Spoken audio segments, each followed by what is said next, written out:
Hi everyone, నేను మీ Chandu from Arudrama consultancy. మీకు నిజంగా సిఎస్సి అంటే ఏంటో కన్ఫ్యూజింగ్గా ఉన్నారా? మనకు అందరూ చెప్తూ ఉంటారు సిఎస్సిలో స్కోప్ ఎక్కువ ఉంటుంది, జాబ్స్ ఎక్కువ వస్తాయి, శాలరీస్ ఎక్కువ వస్తాయి అని అంటూ ఉంటారు. అది నిజమా కాదా? సో వీటన్నిటి డీటెయిల్స్ మనము సిఎస్సి గురించి A to Z నేను ఈ వీడియోలో మీకు చెప్తాను. అదేవిధంగా సిఎస్సికి సంబంధించిన సబ్జెక్ట్స్ కానీ, స్కిల్స్ కానీ, కెరియర్ ఆప్షన్స్ కానీ, శాలరీస్ కానీ, ఈ సిఎస్సి అనేది మీకు సూట్ అవుతుందా అవదా, ఎలాంటి వారు సిఎస్సి తీసుకోవాలి, ఎలాంటి వారు సిఎస్సి తీసుకోకూడదు, ఇలాంటి డీటెయిల్స్ అన్ని మనం ఈ వీడియోలో తెలుసుకుందాం. కాబట్టి ఎండ్ వరకు ఈ వీడియోని చూడండి.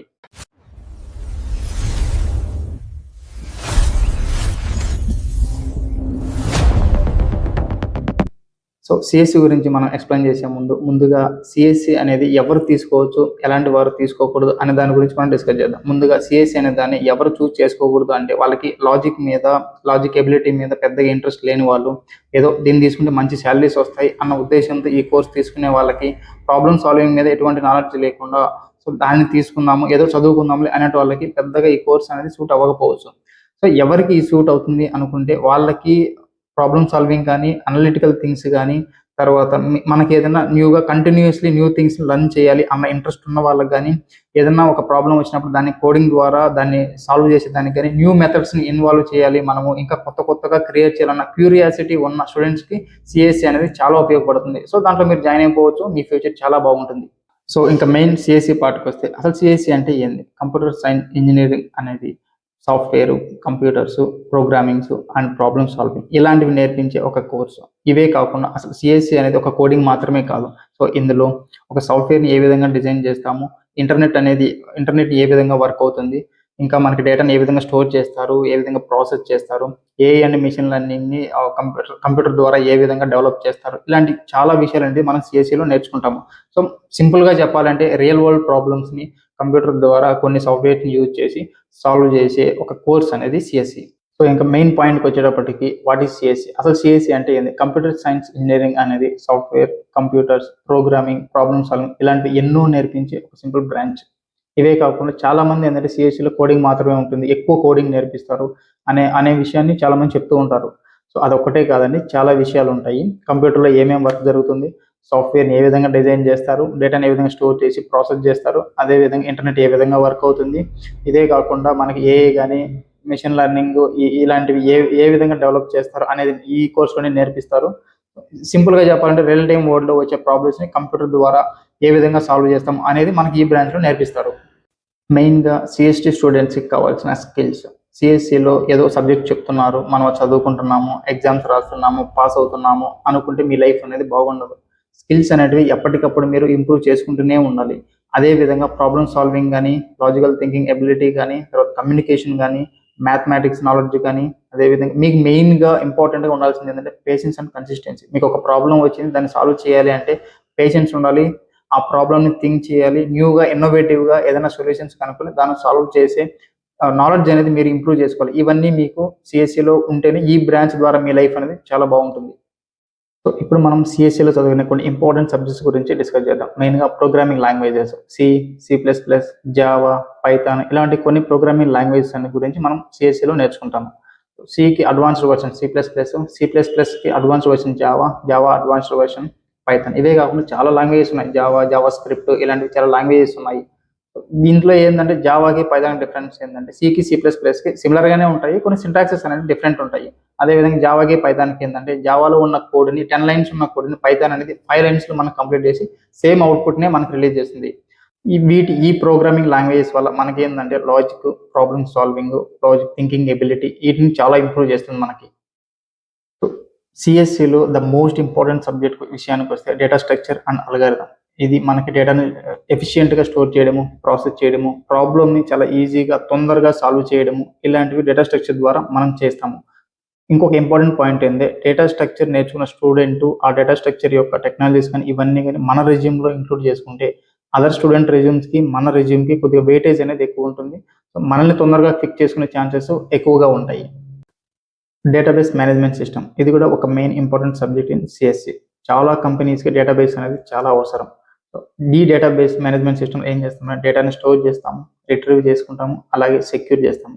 ముందుగా ప్రీవియస్గా కంపెనీస్ ఏం చేస్తున్నాయంటే, మనకి ట్రెడిషనల్ డిబిఎంఎస్ అంటే on premise companies traditional DBMS use చేస్తూ ఉన్నారు. ట్రెడిషనల్ డిబిఎంఎస్ అంటే అదేవిధంగా సపరేట్గా వాళ్ళకి ఐటీ టీమ్ తీసుకొని వాళ్ళు దాన్ని ప్రాసెస్ చేస్తూ ఉన్నారు, మేనేజ్ చేస్తూ ఉన్నారు. అదేవిధంగా లోకల్ నెట్వర్క్తో ఈ ప్రాసెస్ అంతా చేస్తూ ఉన్నారు. ఇప్పుడు ప్రజెంట్ మార్కెట్లో ఏంటంటే మనకి క్లౌడ్ బేస్డ్ సర్వర్స్ వచ్చాయి, రిమోట్ బేస్డ్ క్లౌడ్ సర్వర్స్ వచ్చాయి. ఆ సర్వర్స్ని బేస్ చేసుకొని ఈ సర్వర్ నెట్వర్క్తో కొన్ని అనేటివి డొమైన్స్ అనేటివి క్రియేట్ చేశారు వాళ్ళు. క్లౌడ్ డొమైన్స్, ఏడబ్ల్యూఎస్, అజ్యూరు ఇలాంటివి. ఒక మ్యాన్ పవర్ ఐటీ టీమ్ సపరేట్గా టీం లేకుండా ఈ అజ్యూరు, ఈ ఏడబ్ల్యూఎస్ ఇలాంటి డొమైన్స్ ద్వారా డేటాను స్టోర్ చేయడము, రిట్రీవ్ చేసుకోవడము, వాటికి సెక్యూర్ని మెయింటైన్ చేయడము, ఇలాంటివన్నీ ఈ డిబిఎంఎస్ ద్వారా కంపెనీస్ అనేటివి వర్క్ చేస్తున్నాయి. వీటితో పాటు కంప్యూటర్ నెట్వర్క్ సంబంధించిన సబ్జెక్ట్స్ అదేవిధంగా వాయిస్ ఆపరేటింగ్ సిస్టమ్ సంబంధించిన సబ్జెక్ట్స్ కూడా ఈ సిఎస్సిలో ఇంక్లూడ్ అయి ఉన్నాయి. సిఎస్సిలో బిగ్గెస్ట్ అడ్వాంటేజ్ ఏంటి అంటే మనకి మల్టిపుల్ కెరీర్ ఆప్షన్స్ అనేవి ఉంటాయి. సో సిఎస్సి చేసిన తర్వాత జాబ్ రోల్స్ అనేవి థింక్ చేసుకుంటే మనకి తర్వాత సాఫ్ట్వేర్ డెవలపర్ కానీ, తర్వాత అప్లికేషన్ డెవలపర్ కానీ, వెబ్ డెవలపర్ కానీ, మెషిన్ లెర్నింగ్ ఇంజనీర్ కానీ, డెవాప్స్ ఇంజనీర్ కానీ ఇలాంటివి చాలా రోల్స్ అనేవి మనకి ఆపర్చునిటీస్ అనేవి ఉంటాయి. ముఖ్యంగా మీరు గుర్తుపెట్టుకోవాల్సింది ఏంటి అంటే ఏదో ఒక డిగ్రీ వస్తుంది మనకి చదువుకుంటాము అని కాదు. స్కిల్స్ అనేవి ఇంప్రూవ్ చేసుకుంటేనే మనకు లైఫ్ అనేది చాలా బాగుంటుంది. ఇవే కాకుండా మీరు సిఎస్సి ద్వారా డెవలప్ చేసుకున్న స్కిల్స్తో నేను ఒక సాఫ్ట్వేర్ జాబ్ ఒకరి కింద నేను వర్క్ చేయలేను అనుకునే వాళ్ళకి ఏంటంటే గవర్నమెంట్ జాబ్స్ చేయొచ్చు, టీచింగ్ సైడ్ వెళ్ళొచ్చు, ఫ్రీలాన్సింగ్ చేసుకోవచ్చు. అదేవిధంగా స్టార్టప్స్ మీరు ఓన్గా మీకున్న స్కిల్స్తో ఒక స్టార్టప్ కంపెనీ అనేది బిల్డ్ చేసుకోవచ్చు. ఇలా చాలా ఆపర్చునిటీస్ ఉన్నాయి మనకు సిఎస్సి ద్వారా. సో ఇంకా మనం ఎవరైతే సిఎస్ చదువుకుంటారో వాళ్ళ శాలరీ ప్యాకేజ్ విషయానికి వస్తే యావరేజ్ శాలరీ అనేది మీరు ఏ కంపెనీ తీసుకున్నా కూడా 3 to 6 LPA. సో సంవత్సరానికి 3 లక్షల నుంచి 6 లక్షల వరకు ఉంటుంది. ఇదే కాకుండా మీకు ఒక స్కిల్స్ అనేటివి కొద్దిగా ఎక్కువ ఉన్నాయి, చాలా బాగున్నాయి అనుకుంటే మనకి 8 to 12 lakhs వరకు ఉంటుంది. కొన్ని కంపెనీస్ ఏంటంటే గూగుల్, మైక్రోసాఫ్ట్ ఇవి ఏంటంటే మీ స్కిల్స్ని బేస్ చేసుకొని 15 lakhs ఇవ్వచ్చు, 20 lakhs ఇవ్వచ్చు, 30 lakhs ఇవ్వచ్చు. మొత్తం డిపెండ్ అయ్యేది మీ యొక్క స్కిల్స్ మీదనే ఉంటుంది. ఒకటి గుర్తుపెట్టుకుని డిగ్రీ అనేది ఇంపార్టెంట్ కాదు, స్కిల్స్ అనేది చాలా ఇంపార్టెంట్. సో ఇప్పుడు మనం డిస్కస్ చేసుకున్న విషయాలన్నీ ఏంటంటే కోర్ సిఎస్సిలో మనం ఇవన్నీ చూస్తాము. ఇదే విధంగా ప్రజెంట్ మార్కెట్లో ఉన్న టెక్నాలజీని బేస్ చేసుకొని సో గత 10 సంవత్సరాల ముందున్న టెక్నాలజీకి ఇప్పుడున్న టెక్నాలజీస్కి చాలా డెవలప్ అయ్యాయి. వీటిని బేస్ చేసుకొని ఈ సిఎస్సిలోనే కొన్ని సబ్ బ్రాంచెస్గా వాళ్ళు ఇంక్లూడ్ చేయడం జరిగింది. Like CSC AML, CSC data science, CSC cyber security, CSC cloud computing, CSC IoT ఇలాంటివి చాలా ఇంక్లూడ్ చేశాడు. వీటన్నిటి యొక్క ఇన్ డీటెయిల్ 1 by 1 మనం చాలా వీడియోస్ చేసి మన యూట్యూబ్ ఛానల్లో అప్లోడ్ చేస్తున్నాము. 1 by 1 చూడండి. ఇన్ కేస్ మీకు ఏదైనా డౌట్స్ ఉంటే కామెంట్ సెక్షన్లో తెలపండి, ఆర్ఎక్స్ కింద ఉన్న నెంబర్ని కాంటాక్ట్ అవ్వండి. Hello guys, welcome back to my channel. నేను మీ Chandu from Arudrama consultancy. Previous వీడియోలో మనం బీటెక్లోని సిఎస్సి గురించి కొద్దిగా డిస్కస్ చేయడం జరిగింది. సో సిఎస్సిలో ఏమేమి ఉంటాయి, సబ్జెక్ట్స్ ఏమేమి ఉంటాయి, సిఎస్సి యొక్క గ్రోత్ ఏ విధంగా ఉంటుంది, సో ప్యాకేజెస్ ఏ విధంగా ఉంటాయి, జాబ్ రోల్స్ ఏమేమి ఉంటాయి, ఇవి డిస్కస్ చేయడం జరిగింది. సో అదేవిధంగా ఈ వీడియోలో మనం సిఎస్సిలో కొన్ని సబ్ బ్రాంచెస్ ఉన్నాయి. సో లైక్ సిఎస్సిలో AIML, AIDS, cyber security, IOT, ఇలా computer science and business system, internet of things, graphics and gaming, block chain technology, quantum computing, ఇవన్నీ కొన్ని స్పెషలైజేషన్స్ అనేవి దీంట్లో ఇంట్రడ్యూస్ చేయడం జరిగింది. సో ప్రీవియస్ కొన్ని ఇయర్స్ ముందు ఏంటంటే ఓన్లీ సిఎస్సిని ఇంట్రడ్యూస్ చేశారు. దాంట్లో ఏంటంటే కొన్ని programming language, some of the data structure and algorithms, ఇవి బేసిక్ కోర్ సిఎస్సి అనేది ఉంది. ఇప్పుడు ఏంటంటే వాళ్ళు ఇప్పుడు మారుతున్న టెక్నాలజీస్ ప్రకారం కొన్ని ఈ యొక్క స్పెషలైజేషన్స్ అనేటివి సిఎస్సిలో వీళ్ళు ఇంట్రడ్యూస్ చేయడం జరిగింది. సో ముందుగా మనం సిఎస్సిలోని ఏఐఎంఎల్ గురించి డిస్కస్ చేద్దాం.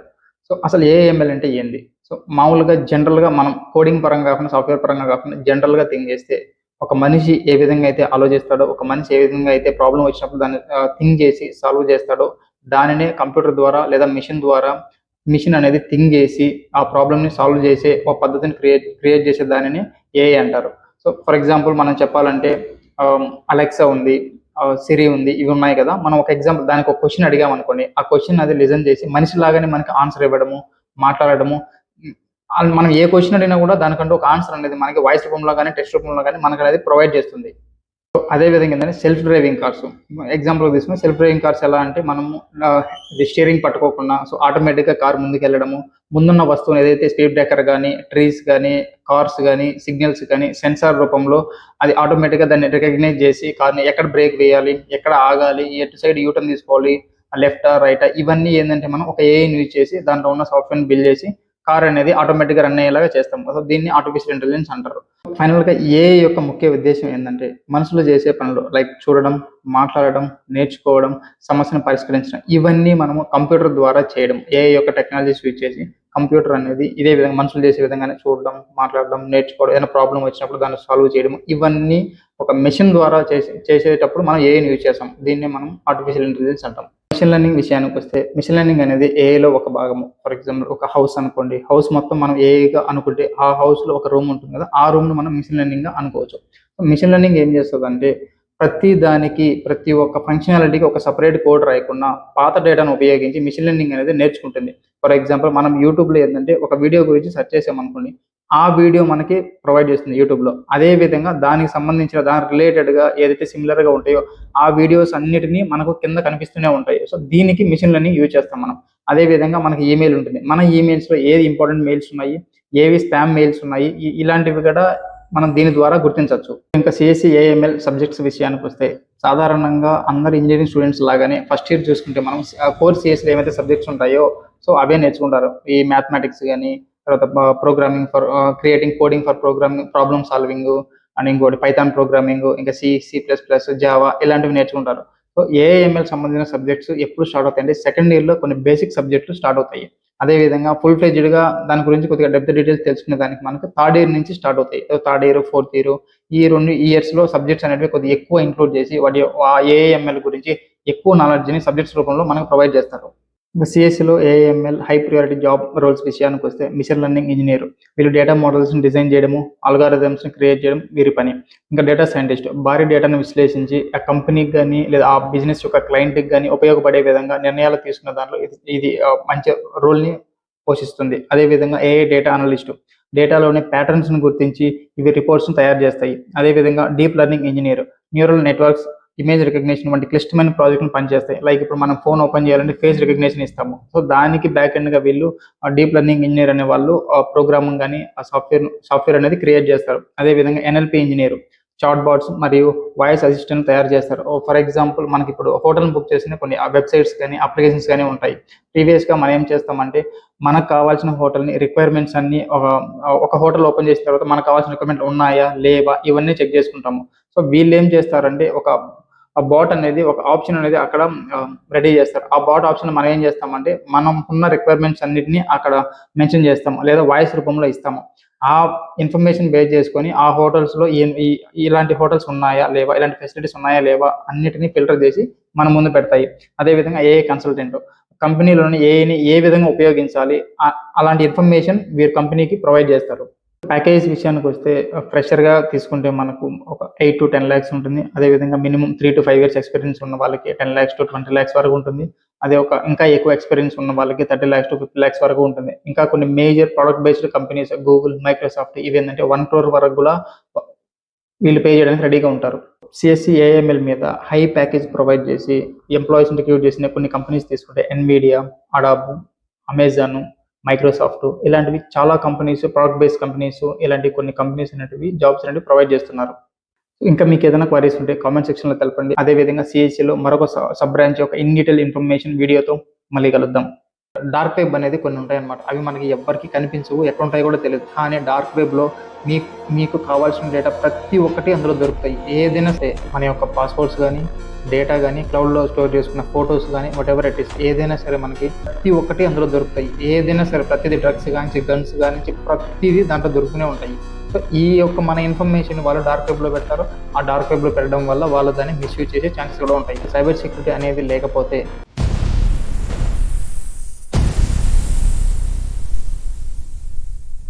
Hello everyone, welcome back to my channel. నేను మీ Chandu from Arudrama consultancy. So previous వీడియోలో మనం సిఎస్సి ఏఎంఎల్ గురించి కొద్దిగా బ్రీఫ్గా ఎక్స్ప్లెయిన్ చేయడం జరిగింది. సో ఐ హోప్ మీకు అందరికీ దాని నుంచి ఒక మినిమం ఇన్ఫర్మేషన్ ఉన్న మీకు వచ్చిందని అనుకుంటున్నాను.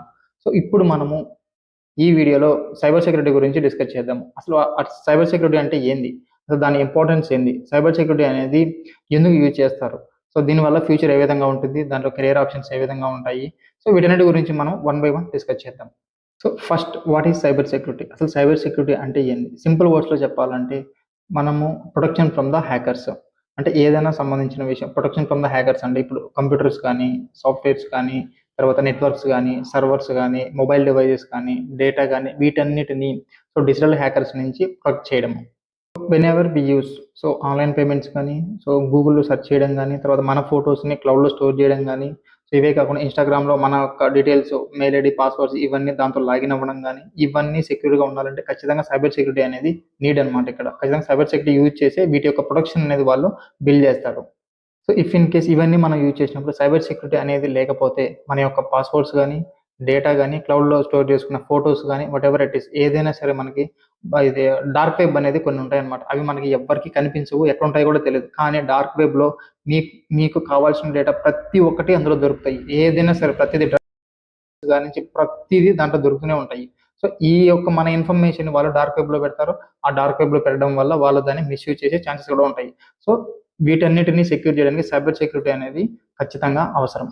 So why cyber security is important. So దీనిని మనం ఎందుకు ఇంతలా ఇంపార్టెంట్ అని చెప్తున్నాము అంటే, సో నవ్ డేస్ ఏంటంటే మనకు మొత్తం ఏ ప్రాసెస్ అయినా కూడా ఆన్లైన్లోనే జరుగుతుంది. నెట్వర్క్ లేనిది ఏ వర్క్ జరగడం లేదు, సర్వర్స్ లేనిది ఏ వర్క్ జరగడం లేదు. ఏ డేటా అయినా కూడా క్లౌడ్లో స్టోర్ చేస్తున్నారు లేదా కంప్యూటర్లోనే స్టోర్ చేస్తున్నారు. వీటన్నిటిని సెక్యూర్ చేయడానికి ఖచ్చితంగా సైబర్ సెక్యూరిటీ అవసరం. ఫర్ ఎగ్జాంపుల్ బ్యాంకే తీసుకున్నాం అనుకోండి. ప్రీవియస్గా ఏంటంటే బ్యాంక్స్ లేనప్పుడు ఏంటంటే డబ్బులు అనేటివి మన దగ్గర ఇళ్లలోనే దాచుకునేవాళ్ళు. తర్వాత ఏమైంది, దొంగలు వచ్చారు. దొంగలు వచ్చి ఏం చేస్తున్నారు, మనం లేని సమయంలో వాళ్ళు వచ్చేసి ఇంటిని స్టోలెన్ చేస్తున్నారు. బంగారం కానీ, తర్వాత డబ్బులు కానీ అన్ని స్టోలెన్ చేస్తున్నారు. ఇది సెక్యూర్ చేసుకునే దానికి ఒక ప్రైవేట్ సంస్థ కానీ, గవర్నమెంట్ సంస్థ కానీ ఒక బ్యాంక్ అనేది తీసుకొచ్చారు. ఆ బ్యాంకులో ఏం చేస్తాము, వాళ్ళకంటే ఒక అకౌంట్ క్రియేట్ చేసి ఒక అకౌంట్ క్రియేట్ చేయడానికి ఆ సిస్టమ్ అంతా వర్క్ అవ్వడానికి కూడా ఒక సాఫ్ట్వేర్ అనేది బ్యాక్ ఎండ్గా తయారు చేస్తారు. సో దాని ద్వారా మనం ఏం చేస్తాము, అమౌంట్ కానీ, గోల్డ్ కానీ వీటన్నిటిని దాంట్లో సెక్యూర్ చేసుకుంటాము. సో వీటిల్ని కూడా నవ్డేస్ ఏంటంటే మొత్తం సాఫ్ట్వేర్స్ కానీ టెక్నాలజీ అంతా పెరిగింది కాబట్టి ఇటు సైడ్ ఏ విధంగా అయితే మనం సెక్యూరిటీ ప్రొవైడ్ చేస్తున్నామో అటు సైడ్ ఏంటంటే హ్యాకర్స్ అనే వాళ్ళు కొత్త కొత్త టెక్నాలజీస్ తీసుకుని వచ్చి కొత్త కొత్త సాఫ్ట్వేర్స్తో వాళ్ళు ఈ యొక్క మనీని అంటే హ్యాక్ చేసేసి మనీని వాళ్ళ అకౌంట్లోకి ట్రాన్స్ఫర్ చేస్తున్నారు. ఫర్ ఎగ్జాంపుల్ మనకి ఏదన్నా అన్వాంటెడ్ మెసేజ్ వచ్చింది, దాంట్లో ఏదైనా ఒక లింక్ ఇచ్చారు, ఏపీకే లింక్ ఇచ్చారు, మీరు అది క్లిక్ చేస్తే మీ అకౌంట్లో ఉన్న అమౌంట్ అంతా వాళ్ళ అకౌంట్లోకి వెళ్ళిపోతుంది. ఫర్ ఎగ్జాంపుల్ ఎవరైనా తెలియని వాళ్ళు ఉంటారు, వాళ్ళకి ఒక మెసేజ్ పంపించారు, ఆ మెసేజ్లో ఓటీపీ వచ్చి ఉంటుంది. ఇలా పలానా సంస్థ నుంచి కాల్ చేస్తున్నామని చెప్పి మీరు ఆ ఓటీపీ చెప్పండి, మీకు ఇంత డబ్బులు వస్తుంది అంత డబ్బులు వస్తుంది అని చెప్తారు. సో ఇట్లా డిఫరెంట్ కైండ్ ఆఫ్ హ్యాకర్స్ ఉంటారు అనమాట. సో వీటన్నిటి కోసము సైబర్ సెక్యూరిటీ అనేది చాలా అవసరం. ఓన్లీ బ్యాంకింగ్ సెక్టరే కాదు, ఈవెన్ సంబంధించిన ఒక డేటా సంబంధించింది కానీ, లేదా కంపెనీలో ఒక మెయిన్ డేటా ఉంటుంది వాళ్ళకి, ఆ డేటా సంబంధించింది కానీ, ఈవెన్ గవర్నమెంట్ సైడ్ సంబంధించిన కొన్ని cyber security data even data సంబంధించింది కానీ ప్రతి దాంట్లో సైబర్ సెక్యూరిటీ అనేది చాలా అవసరం. మనం ముందుగా చెప్పుకున్నట్టు డిఫరెంట్ టైప్స్ ఆఫ్ హ్యాకర్స్ ఉంటారు అనమాట. వాళ్ళలో మంచి హ్యాకర్స్ ఉంటారు, చెడు హ్యాకర్స్ ఉంటారు. సో మంచి హ్యాకర్స్ ఇలాంటి వాళ్ళని తీసుకుంటే మెయిన్గా తీసుకుంటే మనకు మేజర్ ఒక 3 టైప్స్ ఆఫ్ హ్యాకర్స్ ఉంటారు అనమాట. White hat hackers, black hat hackers, grey hat hackers. White hat hackers ఏంటంటే వాళ్ళు మంచి కోసమే ఈ హ్యాకర్స్ అనే వాళ్ళు ఒక డేటాను కానీ సంబంధించి ఏ ఇన్ఫర్మేషన్ కూడా వాళ్ళు హ్యాక్ చేస్తారు వితౌట్ పర్మిషన్. వాళ్ళు డేటాను కానీ హ్యాక్ చేయడం కానీ, మిస్యూజ్ చేయడం కానీ ఇలాంటివి ఏవి చేయరు. లైక్ వీళ్ళు కంపెనీస్ కోసం వర్క్ చేస్తారు, తర్వాత గవర్నమెంట్స్ కోసం వర్క్ చేస్తారు. సో లీగల్గా ఏదైనా ఇన్ఫర్మేషన్ ఉన్నా కూడా వాటి కోసం కూడా సెక్యూర్ చేయడానికి కూడా వర్క్ చేస్తారు. వీళ్ళు సెక్యూర్ చేయడానికి plus at the same time ఏంటంటే వితౌట్ పర్మిషన్ ఏదైనా డేటాని ఎక్కడన్నా మిస్యూజ్ చేస్తూ ఉన్నా కూడా వాటిని కూడా హ్యాక్ చేసి వీళ్ళు కొన్ని రూల్స్ అనేవి చేంజ్ చేస్తారు అనమాట. అదేవిధంగా బ్లాక్ హ్యాట్ హ్యాకర్స్, వీళ్ళు ఏం చేస్తారు, ఎక్కడైనా కూడా వితౌట్ పర్మిషన్స్ వీళ్ళు డేటాని హ్యాక్ చేసి దాన్ని మిస్యూజ్ చేస్తారు. ఇంతకుముందు చెప్పినట్టుగా మనకి ఇవి కొన్ని డార్క్ వెబ్స్ ఉంటాయి కదా, సో వాటిలో పెట్టడము, లేదా మన యొక్క గవర్నమెంట్ సంబంధించిన ఏదైనా ఇన్ఫర్మేషన్ తీసుకొని అవి వేరే మన ఆపోజిషన్ వాళ్ళకి ప్రొవైడ్ చేయడము, ఇలాంటివి కొన్ని చేస్తారనమాట. సో ఇంకొకటి ఉంది కదా మనకి గ్రే హ్యాట్ హ్యాకర్స్. వీళ్ళు ఏం చేస్తారంటే సో డేటాని తీసుకుంటారు కానీ ఆ డేటాని ఎక్కడ మిస్యూజ్ చేయరు. సో హ్యాక్ చేస్తారు కానీ దాన్ని ఎక్కడ మిస్యూజ్ చేయరు. వితౌట్ పర్మిషన్ ఎక్కడే కానీ ఆ డేటాని కానీ ఏ ఇన్ఫర్మేషన్ కూడా వాళ్ళు యూజ్ చేయరు.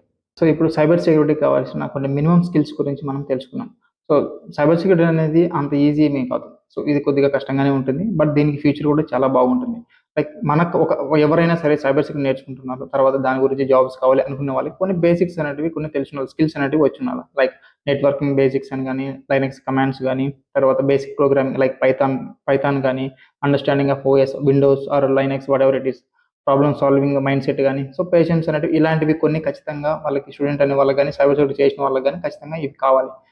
ఈ కొన్ని అవసరం లేదు మనకి, సైబర్ సెక్యూరిటీ చేయాలనుకున్న వాళ్ళకి కొన్ని అవసరం లేదు. ఒకటి అడ్వాన్స్ మ్యాథ్స్ కానీ, సో ఎక్స్ట్రీమ్లీ హై ఐక్యూ అనేది పెద్దగా అంత ప్రిఫర్ చేయరు కానీ, సో పైన చెప్పినట్టుగా మనం ఆ యొక్క స్కిల్స్ అనేటికి ఉంటే so enough for cyber security.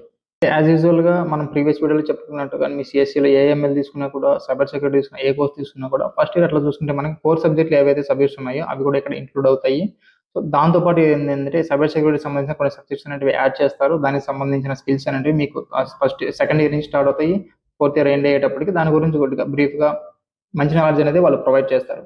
So cyber security అయిపోయిన తర్వాత దీనికి సంబంధించిన జాబ్స్ అనేవి ఎలాంటి జాబ్స్ వస్తాయి, సో వాటి సాలరీస్ ఏ విధంగా ఉంటాయి, సో వాటి గురించి కొద్దిగా ఇప్పుడు మనం డిస్కస్ చేద్దాం.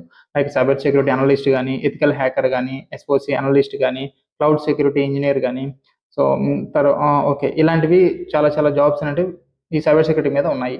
సో ఇంకా శాలరీ విషయానికి వచ్చి యాజ్ యూజువల్ ప్రతిదానికి తీసుకుంటే సో బేసిక్ శాలరీ అనేది 3 to 8 lakhs దాకా ఉంటుంది. ఇన్ కేస్ మనకు కొద్దిగా 3 to 5 years ఎక్స్పీరియన్స్ ఉన్న వాళ్ళకి 12 lakhs to ఒక 20, 25, 30 lakhs వరకు ఉంటుంది.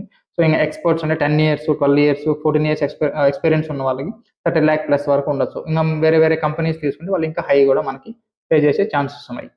సో సైబర్ సెక్యూరిటీ అనేది దీన్ని తీసుకుంటే మన ఫ్యూచర్ బాగుంటుందా, బాగుండదా, ఇది ఒక ప్రతి ఒక్క స్టూడెంట్ ఆలోచించే ఒక బిగ్ క్వశ్చన్ అనమాట. సో ఇప్పుడు మీకు ఒక స్టూడెంట్ సైబర్ సెక్యూరిటీ తీసుకోవాలి అనుకుంటే, మీకు ఇప్పుడు ప్రాబ్లమ్ సాల్వింగ్ అనేది మీకు ఇష్టం అనుకోండి, సైబర్ సెక్యూరిటీకి వెళ్ళొచ్చు. అదేవిధంగా సో లర్నింగ్ కంటిన్యూయస్లీ కొత్త కొత్త టెక్నాలజీస్ వస్తాయి. ఈవెన్ మీకు ఏఎంఎల్లో చెప్పినట్టుగానే సైబర్ సెక్యూరిటీ కూడా కొత్త కొత్త టెక్నాలజీస్ వస్తూ ఉంటాయి. సో అవి నేర్చుకుంటూనే ఉండాలి. సో ఇంకా మీకు సెక్యూరిటీ మీద అండ్ టెక్నాలజీ మీద బాగా ఇంట్రెస్ట్ ఉంటే, సో వీటన్నిటి మీద బాగా ఇంట్రెస్ట్ ఉంది, నేను చేసుకోగలుగుతాను అనుకుంటే మనం సైబర్ సెక్యూరిటీ ఖచ్చితంగా తీసుకోవచ్చు. దీని మీద ఫ్యూచర్ కూడా చాలా బాగుంటుంది. ఎందుకు అంటే నవ్ డేస్ ఇప్పుడు కాకుండా ఇంకా గతంగా 10 years, 20 years, 30 years ఎన్ని ఇయర్స్ తీసుకున్నా కూడా సైబర్ క్రైమ్ అటాక్స్ అనేవి పెరుగుతూనే ఉంటాయి. డేటా అనేది పెరుగుతూనే ఉంటుంది. సో ప్రతి దానికి సైబర్ సెక్యూరిటీ అనేది కంపల్సరీగా అవసరం ఉంటుంది. సో మీరు సైబర్ సెక్యూరిటీ చూసుకుంటే మీ లైఫ్ చాలా బాగుంటుంది. సో ఫైనల్ కన్క్లూజన్గా in my opinion cyber security అనేది ఒక అండర్ రేటెడ్ కోర్సు. చాలా వరకు స్టూడెంట్స్కి ఏంటంటే ప్రతి ఒక్కరు సిఎస్ఈఎంఎల్కి వెళ్తున్నారు, దానికి వెళ్తారు, దానికి వెళ్తున్నారు, ఇంకో కోర్స్ తీసుకుంటున్నారు అనేది వాళ్ళు ఏదో తీసుకుంటున్నారు అని చెప్పి మీరు తీసుకుంటున్నారు కదా. ఫస్ట్ మీ యొక్క స్కిల్స్ని థింక్ చేయండి. ఏ కోర్స్ బాగుంది, తర్వాత ఒక 10 years లేదా 50 years తర్వాత ఏ విధంగా ఉంటుంది, ఓల్డ్ అనేది ఏ విధంగా ఉంటుంది, సాఫ్ట్వేర్స్ ఏ విధంగా ఉంటాయి, ఆ సాఫ్ట్వేర్ కావాల్సిన రిక్వైర్మెంట్ ఈ సైబర్ సెక్యూరిటీ ఏ విధంగా ఉపయోగపడుతుంది ఫస్ట్ థింక్ చేయండి. In my opinion cyber security అనేది ఒక అండర్ రేటెడ్ కోర్సు. ఎవరైనా స్టూడెంట్ తీసుకుంటున్నారంటే తీసుకోండి, మంచిగా కష్టపడండి, మంచి ఫ్యూచర్ ఉంటుంది దీంట్లో. ఫైనల్గా ఇంకేమన్నా మీకు సైబర్ సెక్యూరిటీ గురించి ఏమైనా క్వరీస్ ఉంటే కామెంట్ సెక్షన్లో తెలపండి. అదేవిధంగా ఈ కోర్సెసే కాకుండా ఇంకా మన సిఎస్లో సంబంధించిన సబ్ బ్రాంచెస్, ఇంకా మనకి చాలా చాలా కోర్సెస్ గురించి మన యూట్యూబ్ ఛానల్లో వీడియో తీసి అప్లోడ్ చేస్తున్నాము. So go and watch it. Hello guys, నేను మీ చందు ఫ్రమ్ ఆరుద్రామ కన్సల్టెన్సీ. సో ముందుగా మన సిఎస్సిలోని సబ్ బ్రాంచెస్ గురించి 1 by 1 డిస్కస్ చేస్తూ వస్తున్నాం కదా. సో ఈ రోజు మనం సిఎస్సి ఐఓటీ గురించి డిస్కస్ చేద్దాం.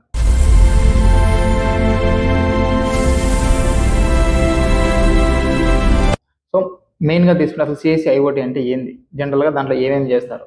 సో సిఎస్సి ఐఓటీ ఏంటంటే మనం ప్రాక్టికల్ మన లైఫ్లో ఉన్న ఫిజికల్ డివైజెస్కి సెన్సార్స్ని అట్ ద సేమ్ టైం సాఫ్ట్వేర్ని ఫిట్ చేసి నెట్వర్క్ని కనెక్ట్ చేసి వాటితో వాటిని మాట్లాడుకునే విధంగా చేయడమే సిఎస్సి ఐఓటీ అంటాం. సో లైక్ మనం ఏంటంటే ఇప్పుడు మనం ఎక్కడో ఉండి మన ఇంట్లో ఉన్న ఏసీని రిమోట్ ద్వారా కనెక్ట్ చేయడం, మొబైల్ ద్వారా యాక్టివ్ చేయడము, అదేవిధంగా మన హౌస్లో గ్లాసెస్ పెట్టుకుంటాము, ఫేస్ రికగ్నేషన్స్తో మన సెన్సార్ ద్వారా ఫేస్ మనం ఎదురుగా వెళ్ళగానే గ్లాస్ ఓపెన్ అవ్వడము. సో ఇలాంటివే కాకుండా మన ఇంట్లో సిలిండర్స్ కానీ, సిలిండర్ ఏదైనా లీక్ అయినప్పుడు మన ఫోన్కి నోటిఫికేషన్ రావడము, ఇలాంటివి ఎన్నో సెన్సార్లను ఉన్న వస్తువులని నెట్వర్క్ ద్వారా కనెక్ట్ చేసి సో మనకు అలర్ట్ మెసేజ్లు ఇలాంటివి వచ్చేలా చేయడాన్ని సిఎస్సి ఐఓటీ అంటాము. ఈ సిఎస్సి ఐఓటీలో మనం మేజర్గా నేర్చుకునేటివి సమ్ ఆఫ్ ద సాఫ్ట్వేర్స్ ఉంటాయి, అదే హార్డ్వేర్, ఈ రెండు కలయికతో కొన్ని సబ్జెక్ట్స్ అనేవి మనం నేర్చుకుంటాం. సో మెయిన్గా మనం తీసుకుంటే ఇక్కడ సెన్సార్స్ అండ్ యాక్చువేటర్స్ అంటే కొన్ని కదలికలు ఇంతకుముందు చెప్పా కదా నేను. సో గ్లాస్ ఉంటుంది, గ్లాస్ మన ఫేస్ రికగ్నేషన్స్తో పెడితే గ్లాస్ ఓపెన్ అవుతుంది. సో ఇలాంటి కదలికలకు సంబంధించిన కొన్ని సెన్సార్స్ సంబంధించినవి.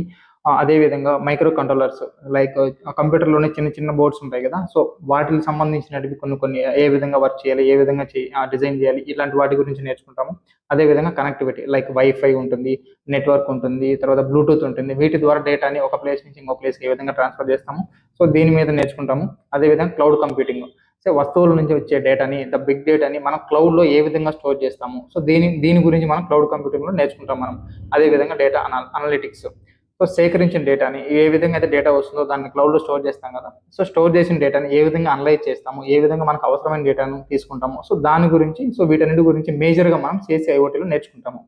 సో ఇదే సిఎస్సి ఐఓటీలో మనం ఇయర్ వైజ్గా సబ్జెక్ట్స్ తీసుకుంటే, సో మేజర్గా ఇయర్ వైజ్ ఏమేమి సబ్జెక్ట్స్ ఉంటాయో తీసుకుంటే మనం ఫస్ట్ ఇయర్ యాజ్ యూజువల్గా సిఎస్సిలో మన ప్రతి బ్రాంచ్లో ఏ సబ్జెక్ట్స్ అయితే ఉంటాయి అవే ఉంటాయి. Like CEC plus plus, Java, some of the basic coding లాగా దానికి సంబంధించినవి ఉంటాయి.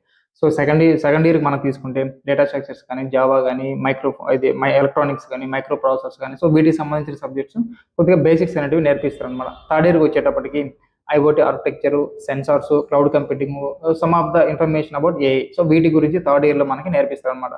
సో ఫోర్త్ ఇయర్కి వచ్చేటప్పటికి IoT security, industrial IoT, major projects అనమాట. వీటి మీద సంబంధించిన కొన్ని ప్రాజెక్ట్స్ మీద రియల్ టైం ప్రాజెక్ట్ చేపించడం కానీ, సో లైక్ ఇంటర్న్షిప్స్ ఇలాంటి వాటికి చేపించడం కానీ, సో వీటి మీద అనేది ఉంటుంది. ఇలా 4 years మనకి తీసుకుంటే ఇలా ఈ కొన్ని సబ్జెక్ట్స్ గురించి వీళ్ళు మనకి బేసిక్ గానీ థర్డ్ ఇయర్, ఫోర్త్ ఇయర్ నుంచి కొద్దిగా మేజర్‌గా ఎక్స్‌ప్లెయిన్ చేస్తారనమాట.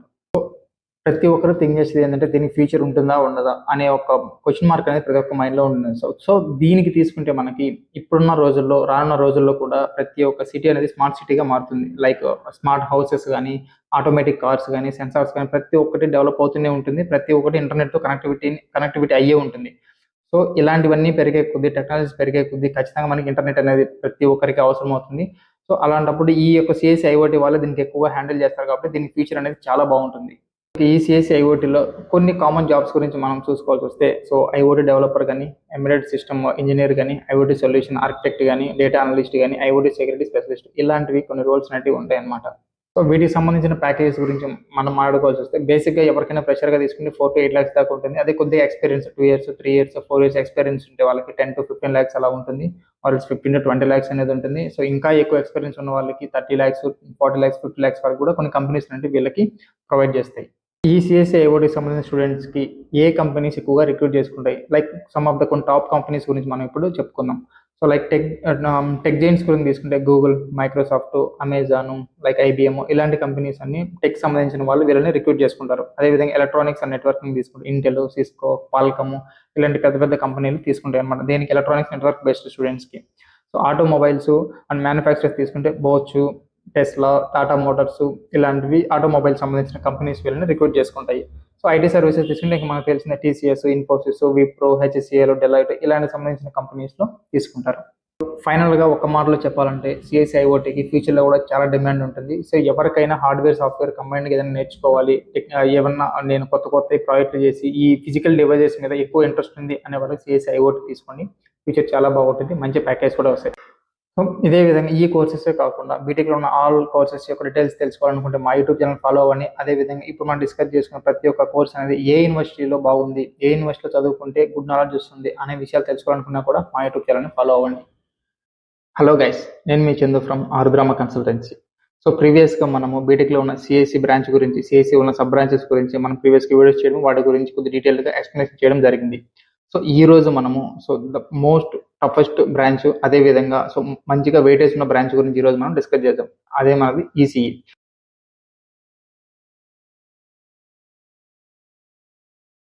So electronics and communication engineering. So దీంట్లో మెయిన్‌గా మనం ఏం చేస్తాము అంటే ఎలక్ట్రానిక్స్ గురించి, at the same time communication గురించి నేర్చుకుంటాం అన్నమాట. సో ఇందులో మనము ఎలక్ట్రానిక్స్ అండ్ కమ్యూనికేషన్ గురించి మెయిన్‌గా చదువుకుంటాం కాబట్టి అసలు ఎలక్ట్రానిక్స్ అంటే ఏంది? సో జనరల్‌గా మన రియల్ లైఫ్‌లో వాడే మొబైల్స్ గానీ, టీవీస్ గానీ, ఆ రిమోట్స్ గానీ సో వీటన్నిటిలో ఏందంటే కొన్ని కొన్ని చిన్న చిన్న చిప్స్ ఉంటాయి. ఆ చిప్స్ అదే విధంగా వైర్లు ఉంటాయి, సర్క్యూట్స్ ఉంటాయి. సో వీటన్నిటి గురించి మనము ఈసీఈలో నేర్చుకుంటాము. సో ఫర్ ఎగ్జాంపుల్ చెప్పాలంటే ఆ చిన్న చిన్న చిప్స్ అనేటివి ఏ విధంగా డిజైన్ చేస్తారు, ఏ విధంగా దాన్ని తయారు చేస్తారు, అదే విధంగా దాంట్లో ఉన్న ఒక చిన్న చిప్‌లో కొన్ని కొన్ని వందల వేల సర్క్యూట్స్ అనేవి, ట్రాన్సిస్టర్స్ అనేవి దాంట్లో అమరుస్తారనమాట. అంటే దాంట్లో సెట్ చేస్తారనమాట. సో అది ఏ విధంగా అమర్చాలి, అది ఏ విధంగా సెట్ చేయాలి. సో దాంతో పాటు ఏందంటే చిన్న చిన్న పరికరాలు ఏందంటే కరెంట్‌ని యూజ్ చేసి ఎక్కువ సేపు వర్క్ అవ్వాలి. అంటే తక్కువ పవర్‌ని యూజ్ చేసి ఎక్కువ సేపు వర్క్ అవ్వాలి. సో వీటన్నిటి మీద మనము ఈ ఎలక్ట్రానిక్స్ అనే దాని మీద ఎక్కువ వర్క్ చేస్తాము, ఎక్కువ నేర్చుకుంటాము. సో ఇంకా కమ్యూనికేషన్ విషయానికొస్తే సో మనం ఒక ఇన్ఫర్మేషన్ అనేది ఒక ప్లేస్ నుంచి ఇంకో ప్లేస్‌కి ఏ విధంగా ట్రాన్స్‌ఫర్ అవుతుంది. రియల్ టైమ్ ఎగ్జాంపుల్ తీసుకుంటే మనం ఏదైనా సరే ఒక వాట్సాప్ గానీ, మెసెంజర్ గానీ, స్నాప్ ఇవన్నీ మనం యాప్స్ యూజ్ చేస్తాం కదా! ఆ యాప్స్‌లో మనము ఆ యాప్ సంబంధించిన స్క్రీన్స్ గానీ, అదే విధంగా లోపల యూజ్ చేసే చిన్న చిన్న చిప్స్ గానీ సో వాటికి సంబంధించిన ఎలక్ట్రానిక్స్ వాళ్ళు చూసుకుంటారు. అదే విధంగా మనం సెండ్ చేసిన మెసేజ్ సిగ్నల్స్ ద్వారా సో ఒక ప్లేస్ నుంచి ఇంకొక ప్లేస్‌కి, ఫర్ ఎగ్జాంపుల్ నేను ఇండియాలో ఉంటే ఇంకో కంట్రీకి వాట్సాప్ గానీ ఏదైనా మెసెంజర్ ద్వారా మెసేజ్ అక్కడికెళ్తుంది కదా! ఆ మెసేజ్ అనేది సిగ్నల్ యూజ్ చేసి ఏ విధంగా ట్రాన్స్మిట్ అవుతుంది. సో ఇది కమ్యూనికేషన్‌లో ఉంటుందన్నమాట. సో ఇలాంటివన్నీ మనం ఎలక్ట్రానిక్స్ అండ్ కమ్యూనికేషన్‌లో నేర్చుకుంటాము. సో అసలు ఈసీఈ అనేది ఎందుకు ఇంత ఇంపార్టెంట్? సో ఎందుకు దీన్ని ఈసీఈ అనేది తీసుకోవాలి?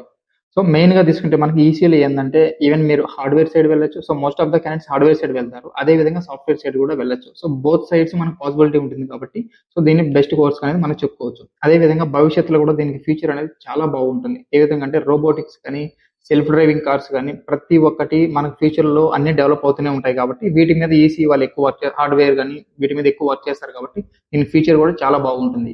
సో ఈసీఈలో మనము ఏమేమి సబ్జెక్ట్స్ నేర్చుకుంటాము. So some of the core subjects and some of the important subjects అనేవి ఏమేమి నేర్చుకుంటామో ఇప్పుడు మనం చూద్దాం. సో సమ్ ఎలక్ట్రానిక్స్ సంబంధించిన కొన్ని కోర్ ఎలక్ట్రానిక్ సబ్జెక్ట్స్ ఏం నేర్చుకుంటామని మనం ఎలక్ట్రానిక్ డివైజెస్ అండ్ సర్క్యూట్స్, అదేవిధంగా analogue and digital circuits and VLSI design. VLSI కూడా చాలా ఇప్పుడున్న ఫ్యూచర్ విఎల్ఎస్ఐకి చాలా డిమాండ్ ఉంది.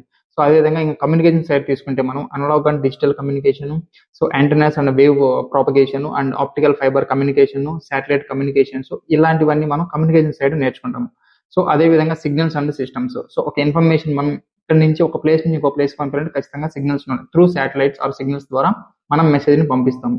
సో ఈ సిగ్నల్స్ అండ్ సిస్టమ్ లో మనం ఏం నేర్చుకుంటాము? డిజిటల్ సిగ్నల్ ప్రాసెసింగ్ నేర్చుకుంటాము, కంట్రోల్ సిస్టమ్ నేర్చుకుంటాము, అదే విధంగా సిగ్నల్స్ అండ్ సిస్టమ్ గురించి కూడా నేర్చుకుంటాము. సో ఇంకా మనకి కంప్యూటింగ్ అండ్ హార్డ్వేర్ వస్తుంది కదా. సో దాంట్లో వచ్చేటప్పటికి micro processors and micro controllers, అదే విధంగా embedded system, like for example తీసుకుంటే స్మార్ట్ వాచెస్ కానీ కార్లలో ఉండే చిన్న చిన్న కంప్యూటర్ వ్యవస్థలను డిజైన్ చేయడము, సో కంప్యూటర్ ఒక మెటీరియల్ అదే ప్రోడక్ట్ ని డిజైన్ చేయడం, ఇవన్నీ మనం ఎంబెడెడ్ సిస్టమ్ లో చేస్తాం. అదే విధంగా computer networks, so through network ద్వారా ఒకదానితో ఒకటి ఏ విధంగా కమ్యూనికేట్ అవుతుంది, సో ఇలాంటివి మనం కంప్యూటర్ నెట్వర్క్ లో నేర్చుకుంటాం. ఇదే కాకుండా బేసిక్స్ అంటే 2 విధాలుగా వెళ్ళొచ్చు అని చెప్పాం కదా మనం, లైక్ హార్డ్వేర్ సైడ్ వెళ్ళొచ్చు, సాఫ్ట్వేర్ సైడ్ వెళ్ళొచ్చు అని చెప్పాం కదా. దీంట్లో బేసిక్స్ కూడా ఏంటంటే C++, డేటా స్ట్రక్చర్, ఐఓటీ కూడా దీంట్లో కొద్దిగా ఇంక్లూడ్ అయి ఉంటుంది. ఇదే కాకుండా ఎవరైతే ఈసీ చేసిన వాళ్ళు, నేను సాఫ్ట్వేర్ కూడా వెళ్తాను అనుకునే వాళ్ళు, ఇవే కాకుండా బయట ఉన్న టెక్నాలజీస్ నేర్చుకొని కూడా సాఫ్ట్వేర్ సైడ్ కూడా వెళ్ళొచ్చు. So one of the best thing in ECE. So మనం ముందుగా తీసుకుంటే సిఎస్సిలో తీసుకున్న కొన్ని సబ్ బ్రాంచెస్ ఉన్నాయి కదా, like AML, ADS, cyber security, వీటన్నిటి యొక్క ఏ విధంగా అయితే ఇంపార్టెంట్ రోల్ అనేది క్రియేట్ చేస్తారు, అదే విధంగా మనకి ఈసీలు కూడా కొన్ని ఉన్నాయన్నమాట. అది ఏవంటే టెలికమ్యూనికేషన్, ఐటీసీ, యూఆర్టీఏ ప్రోటోకాల్స్ కానీ, వైఫై కానీ, మోడెమ్ కానీ, బ్లూటూత్, దీంతో పాటు ఏంటంటే విఎల్ఎస్ఐ అండ్ ఎంబెడెడ్ సిస్టమ్ అంటే ఉన్నాయన్నమాట. ప్రజెంట్ మార్కెట్ లో హై అండ్ వాల్యూ ఉన్న ఈ కోర్సెస్ లాగా తీసుకుంటే VLSI and embedded system. So వీటన్నిటి గురించి ఇప్పుడు మనం కొద్దిగా ఇన్ డీటెయిల్ గా మనం కొద్దిగా డిస్కస్ చేద్దాం. సో ముందుగా చెప్పినట్టుగా మనకి విఎల్ఎస్ఐ అనేది high demanded and high package provide చేసి ఒక కోర్స్ లాగా తీసుకోవచ్చు మనం. సో విఎల్ఎస్ఐ అంటే ఏంది అసలు? ఒక చిన్న చిప్ లో ఒక లాక్స్ ఆఫ్ ట్రాన్సిస్టర్ ని అమర్చి ఒక సర్క్యూట్ ని మనం క్రియేట్ చేయడం, సో దీన్నే విఎల్ఎస్ఐ అంటాం.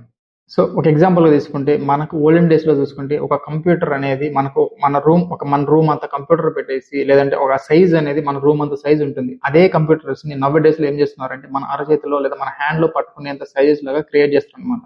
సో ఒక పెద్ద చిప్ అనేది తీసుకుంటే ఇప్పుడున్న దాంట్లో ఫోన్స్ లో ఉన్న చిప్స్ కానీ, అదే విధంగా కంప్యూటర్ లో ఉన్న చిప్స్ కానీ, ఇప్పుడు మన రూమ్ అంత కంప్యూటర్ అంటే దానికి ఎంత వరకు చిప్ కావాలి, అదే విధంగా ఇప్పుడున్న కంప్యూటర్స్ కి ఎంత చిప్ అవసరం అవుతుంది, ఇలా డిజైన్ చేసి పెద్ద పెద్ద కంప్యూటర్స్ ని స్మాల్ కంప్యూటర్స్ గా చేసి ఆ చిప్స్ లో కొన్ని ట్రాన్సిస్టర్స్ ని పెట్టి వాటిని సర్క్యూట్స్ యూజ్ చేసే దాన్ని విఎల్ఎస్ఐ అంటాం. సో యాక్చువల్గా విఎల్ఎస్ఐ అనేది ఏ విధంగా వర్క్ అవుతుంది? సో ఫర్ ఎగ్జాంపుల్ మనం తీసుకుంటే ఒక చిప్ ఉంటుంది. చిప్ అనేది క్రియేట్ చేసే దాంట్లో 2 విధాలు ఉంటాయి. ఒకటి ఫ్రంట్ ఎండ్ ఉంటుంది, సెకండ్ అది బ్యాక్ ఎండ్ ఉంటుంది. ఫ్రంట్ ఎండ్ ఏంటంటే సో ప్రాసెసర్ అనేది ఏ విధంగా వర్క్ అవ్వాలి అనే దాన్ని కోడింగ్ రూపంలో రాస్తాం అనమాట. దాన్ని డిజైన్ చేసి కోడింగ్ రాస్తాం, దాన్ని ఫ్రంట్ ఎండ్ అంటాం. బ్యాక్ ఎండ్ గా ఏమవుతుందంటే సో అట్లా రాసిన దానికి ఫిజికల్ గా మనం ఒక చిప్ అనేది క్రియేట్ చేస్తాము. సో క్రియేట్ చేసిన తర్వాత దాన్ని వైర్లతో పాటు ట్రాన్సిస్టర్ యూజ్ చేసి ఒక చిప్ రూపంలో సర్క్యూట్ అనే దాన్ని క్రియేట్ చేస్తాము. సో దాన్ని విఎల్ఎస్ఐ అంటాం మనం. సో ఇంకా విఎల్ఎస్ఐ పరంగా తీసుకుంటే ఫ్రంట్ ఎండ్ ని డిజిటల్ డిజైన్ అంటాము, అదేవిధంగా బ్యాక్ ఎండ్ తీసుకుంటే ఫిజికల్ డిజైన్ అంటాము. సో జనరల్ గా ఎగ్జాంపుల్ తీసుకుంటే మనకి ల్యాప్టాప్ లో ప్రాసెసర్స్ ఉంటాయి కదా. సో ఇంత ముందు ఏంటంటే మనకి i3 ఉంది. సో తర్వాత ఏంటంటే అప్డేటెడ్ వర్షన్ ఏంటంటే i5 వచ్చింది. సో ఎందుకు అప్డేటెడ్ వర్షన్ వచ్చింది అంటే i3కి i5కి కొద్దిగా డిఫరెన్స్ ఉంటుంది అనమాట. సో పర్ఫార్మెన్స్ డిఫరెన్స్ ఉంటుంది. సో తర్వాత i3 నుంచి i7కి వచ్చింది. ఎట్లా i3 అనేది కొద్దిగా స్లోగా ఉంటుంది, i5కి వచ్చేటప్పుడు కొద్దిగా స్పీడ్ వస్తుంది అనమాట. మనం ఏదైతే వర్క్ ఉంటుందో ఆ వర్క్ నుంచి అవుట్పుట్ అనేది కొద్దిగా స్పీడ్ గా వస్తుంది. సో దీన్ని ఏ విధంగా డిజైన్ చేయాలి, ఇవన్నీ ఏంటంటే విఎల్ఎస్ఐ నుంచి వస్తాయి మనకి. సో ఇంకా విఎల్ఎస్ఐలో జాబ్ రోల్స్ విషయానికి వస్తే ప్రజెంట్ మార్కెట్లో అయితే చాలా డిమాండ్ ఉన్న కోర్స్ ఇది విఎల్ఎస్ఐ అనేది. సో మనం ఈ విఎల్ఎస్ఐ ఏ కంపెనీస్ దాన్ని ప్రిఫర్ చేస్తున్నాయని చూసుకుంటే మనకి Intel, Nvidia, Qualcomm, Samsung, AMD, తర్వాత బ్రాడ్కామ్, టెక్సాస్ ఇన్స్ట్రుమెంట్స్, సో ఇలాంటి మెయిన్ పెద్ద పెద్ద కంపెనీలు విఎల్ఎస్ఐ మీద తీసుకుంటున్నారు. అదేవిధంగా ఇంకా ప్యాకేజెస్ విషయానికి వస్తే స్టార్టింగ్ ఫ్రెషర్స్ కి వీళ్ళు 8 lakhs నుంచి 10 to 15 lakhs వరకు వీళ్ళు ప్రొవైడ్ చేస్తున్నారు. సో ఇంకా మీకు 5 years ని 10 years ఎక్స్పీరియన్స్ ఉంటే 30 to 40 lakhs, 50 lakhs, 60 lakhs దానికన్నా పైమాటే ఉంటుంది. సో ఇంత డిమాండ్ ఉంది దీనికి ప్రజెంట్ మార్కెట్ లో. సో ఇంకా దీంట్లో ఉన్న కొన్ని జాబ్ రోల్స్ విషయానికి వస్తే మనకి design engineer, verification engineer, physical design engineer, CAD engineer, so ఇలాంటివి కొన్ని జాబ్ రోల్స్ అనేవి ఈ విఎల్ఎస్ఐ కింద వస్తాయి అన్నమాట. సో నెక్స్ట్ ఎంబెడెడ్ సిస్టమ్ అంటే ఏంది? సో సాఫ్ట్వేర్ అండ్ హార్డ్వేర్ ఈ రెండింటిని మిక్స్ చేసి ఈ రెండింటిని యూజ్ చేసుకొని ఒక పర్టికులర్ టాస్క్ అనేది ఏ విధంగా వర్క్ అవ్వాలి, సో మనం అనుకున్న టాస్క్ మాత్రమే ఆ పని మాత్రమే జరగాలి అనే దాన్ని ఎంబెడెడ్ సిస్టమ్ అంటాం. ఫర్ ఎగ్జాంపుల్ తీసుకుంటే మనకి ఏసీ రిమోట్ ఉంది. ఏసీ రిమోట్ లో మనకి నెంబర్ ఆఫ్ బటన్స్ ఉంటాయి, లైక్ ఏసీ ఆన్ చేయడం కానీ, ఆఫ్ చేయడము, తర్వాత మనకు అది కూల్ నేచర్ అనేది ఇంక్రీజ్ చేయడము, సో డిక్రీజ్ చేయడము, ఇలాంటి సెపరేట్ బటన్స్ ఉంటాయి కదా. సో మనం ఒక బటన్ ప్రెస్ చేసినప్పుడు ఆ యొక్క ఫంక్షనాలిటీ మాత్రమే వర్క్ అవుతుంది. సో ఇంకొక బటన్ నొక్కినప్పుడు ఆ బటన్ యొక్క ఫంక్షనాలిటీ ఏందో అది మాత్రమే వర్క్ అవుతుంది. దీనిని ఎంబెడెడ్ సిస్టమ్ అంటాం. సో ఇంత ముందుగా చెప్పినట్టు ఏంటంటే హార్డ్వేర్ సాఫ్ట్వేర్ రెండు ఉంటాయి కదా. సో అదేవిధంగా హార్డ్వేర్ తీసుకుంటే మనకి so micro controllers, sensors and memory, so ఇవి కమ్స్ అండర్ హార్డ్వేర్ కిందకి వస్తాయి. సాఫ్ట్వేర్ ఏంటంటే ఇప్పుడు మనం ముందు చెప్పిన హార్డ్వేర్ సంబంధించిన మైక్రో కంట్రోలర్స్, సెన్సార్స్, ఈ యొక్క చిప్స్ అనేటివి సో ఏ విధంగా వర్క్ అవ్వాలి అనే దాని మీద ఒక కోడింగ్ అనేది మనం రాస్తాం అనమాట. సో దాన్ని సాఫ్ట్వేర్ అంటాము. సో ఈ రెండు యొక్క మిక్స్ చేసుకొని మనకు ఎంబెడెడ్ సిస్టమ్ లో ఉన్న చిప్స్ అనేటివి వర్క్ అవుతాయి. సో స్పెసిఫిక్ టాస్క్ అనేది చేస్తుంది. సో ఎంబెడెడ్ సిస్టమ్లో తీసుకుంటే కొన్ని కాంపోనెంట్స్ అనేవి కొద్దిగా ఉంటాయన్నమాట. సో అవేంటి అంటే microcontrollers or processors. Like for example తీసుకుంటే ఆర్డినో, రాస్బెర్రీ పిఐ, ఏఆర్ఎం, ఇలాంటి వాటిని ప్రాసెసర్స్ అంటాం అనమాట. అదేవిధంగా సెన్సార్స్, లైక్ సెన్సార్స్ అంటే బయట ఉన్న కొన్ని ఫర్ ఎగ్జాంపుల్ తీసుకుంటే వెదర్ కానీ, అదేవిధంగా స్పీడ్ కానీ, వీటి యొక్క మెజర్మెంట్స్ అది క్యాలిక్యులేట్ చేస్తుంది అనమాట. సో వీటిని సెన్సార్స్ అంటాము. అదేవిధంగా యాక్చుయేటర్స్, అదేవిధంగా ఎంబెడెడ్ సాఫ్ట్వేర్స్ అనమాట. సాధారణంగా దీంట్లో ఎంబెడెడ్ సాఫ్ట్వేర్స్ ఏమి యూజ్ చేస్తామంటే C++, పైథాన్, సో ఇవి యూజ్ చేస్తాము. సో కమ్స్ అండర్ సాఫ్ట్వేర్కి వస్తాయి, హార్డ్వేర్కి వస్తాయి ఇందులో. సో ఈ ఎంబెడెడ్ సిస్టమ్ కమ్స్ అండర్ ఏమేమి జాబ్ రోల్స్ ఉంటాయి. So some of the top companies గురించి మనం చూసుకోవాల్సి వస్తే, so companies Bosch, Samsung, Qualcomm, Tata Elxsi, Intel, మరియు ఇట్లా సంబంధించిన ఆటోమొబైల్స్ కంపెనీస్, చాలా వరకు కంపెనీస్ అంటే మెయిన్ కంపెనీస్, పెద్ద కంపెనీస్ లో వీళ్ళు జాబ్స్ అనేవి ప్రొవైడ్ చేస్తారు. సో కమ్స్ ఈ జాబ్స్ రోల్స్ అనేవి ఏమేమి ఉంటాయి అంటే మనకి ఎంబెడెడ్ సాఫ్ట్వేర్ ఇంజనీర్, అదేవిధంగా firmware developer, so IoT engineer, hardware design engineer, ఇలా జాబ్ రోల్స్ అనేవి ఉంటాయి. సో ఇప్పుడు మనము విఎల్ఎస్ఐ అండ్ ఎంబెడెడ్ సిస్టమ్ గురించి తెలుసుకున్నాం కదా. సో మెయిన్ గా విఎల్ఎస్ఐ, ఎంబెడెడ్ సిస్టమ్ అంటే ఏంది, అసలు డిఫరెన్స్ ఏంది అని చూసుకుంటే, విఎల్ఎస్ఐ అంటే ఒక చిప్ ఉంది, ఆ చిప్ లోపల ఏ విధంగా డిజైన్ చేయాలి, ఆ డిజైన్ చేసిన తర్వాత lakhs of crores of transistors ని ఏ విధంగా సెట్ చేయాలి అనేది మనం విఎల్ఎస్ఐలో నేర్చుకుంటాం. సో ఇలా సెట్ చేసిన చిప్ ఉంటుంది కదా, ఆ చిప్ లోపల ఆ చిప్ యూజ్ చేసి ఒక వస్తువుని లేదా ఒక ప్రోడక్ట్ ని ఏ విధంగా క్రియేట్ చేయాలి, క్రియేట్ చేసిన తర్వాత ఆ చిప్ లో కోడింగ్ అనేది ఏ విధంగా డిజైన్ చేయాలి అనేది మనం ఎంబెడెడ్ సిస్టమ్ లో నేర్చుకుంటాం. సో బిఎల్ఎస్కి సంబంధించిన జాబ్ రోల్స్, ఎంబెడెడ్ సిస్టమ్ సంబంధించిన జాబ్ రోల్స్, ఇవి రెండు పక్కన పెడితే ఈసీకి సంబంధించిన జాబ్ రోల్స్ ఇంకా కొన్ని ఉంటాయి కదా. సో అవి ఇప్పుడు మనం తెలుసుకుందాం.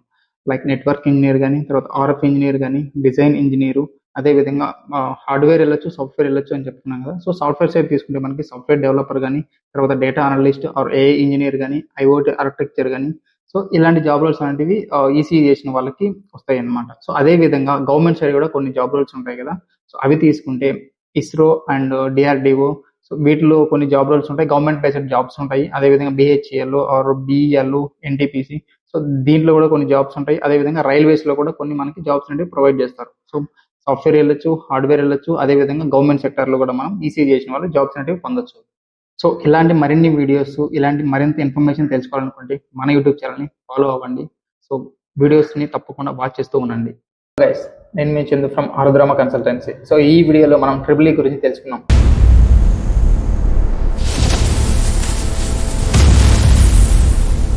Electrical and electronics engineering. So ఇందులో ఈ కోర్స్ అనేది కొద్దిగా ఇంపార్టెంట్ అండ్ ఇది కొద్దిగా కష్టంతో కూడుకున్న కోర్స్ కూడా. సో ఇందులో వచ్చేసి మనము ఎలక్ట్రిసిటీ, ఎలక్ట్రానిక్స్ అండ్ ఎలక్ట్రోమాగ్నెటిజం గురించి ఈ కోర్సులో మనం చదువుకుంటాం. సో మెయిన్గా అసలు what is triple E? So ఈ ట్రిపుల్ ఈ అనేది ఏంటంటే power generation, transmission and distribution, so దీంట్లో మనం నేర్చుకుంటాం. అదే విధంగా సో దీన్ని ఎలక్ట్రానిక్ సర్క్యూట్స్ కానీ, తర్వాత microprocessor and control systems ఏ విధంగా పనిచేస్తాయి కూడా ఇందులో మనం నేర్చుకుంటాం. సో లైక్ మనకు పవర్ జనరేషన్ అంటే మనం ఏ విధంగా పవర్ అనేది జనరేట్ చేస్తాము, ఆ జనరేట్ చేసిన పవర్ని ఒక ప్లేస్ నుంచి ఇంకో ప్లేస్ మనం ఏ విధంగా ట్రాన్స్మిట్ చేస్తాము. వన్స్ అది వచ్చిన తర్వాత మన ఏరియాలో ఉన్న సబ్స్టేషన్ నుంచి డిఫరెంట్ ప్లేసెస్కి దాన్ని డిస్ట్రిబ్యూట్ చేస్తాం కదా. సో ఇదంతా ప్రాసెస్ని, దానిలో సంబంధించిన కొన్ని సర్క్యూట్స్ సంబంధించింది, తర్వాత దాంట్లో ఉన్న some of the micro processors, వీటన్నిటి గురించి మనం ఈ ట్రిపుల్ ఈలో మనం తెలుసుకుంటాం. సో ఇంకా మనం ఈ ట్రిపుల్ ఈలో మనం మేజర్గా ఈ 4 years కలుపుకుంటే ఏమేమి ఇంపార్టెంట్గా నేర్చుకుంటాము. లైక్ మనం పవర్ సిస్టమ్ తీసుకుంటే విద్యుత్ ఏ విధంగా తయారవుతుంది, దాంట్లో ఉన్న గ్రిడ్స్ అనేటివి ఏ విధంగా పనిచేస్తాయి, సో వీటి గురించి మనం పవర్ సిస్టంలో తెలుసుకుంటాము. అదేవిధంగా ఎలక్ట్రికల్ మెషిన్స్, సో మోటార్లు, ట్రాన్స్ఫార్మర్స్ మరియు జనరేటర్లు, అవి ఏ విధంగా పనిచేస్తాయి, ఎలా వర్క్ అవుతాయి అనేది దీని గురించి తెలుసుకుంటాము. సో కంట్రోల్ సిస్టమ్స్ అంటే మెషిన్స్ ఉంటాయి కదా, మెషిన్స్ అనేటివి ఏ విధంగా మనం కంట్రోల్ చేయాలి, సో మిషన్ అనేది ఏ యొక్క కెపాసిటీలో ఎంతవరకు వర్క్ అవ్వాలి అనేది, ఇలాంటి విషయాల గురించి మనం తెలుసుకుంటాము. అదేవిధంగా పవర్ ఎలక్ట్రానిక్స్, సో ఈ యొక్క విద్యుత్ అనేది ఉంది కదా, అంటే పవర్ ఉంటుంది కదా, పవర్ అనేది ఒక స్ట్రక్చర్ నుంచి ఇంకో స్ట్రక్చర్కి ఏ విధంగా మారుస్తాము.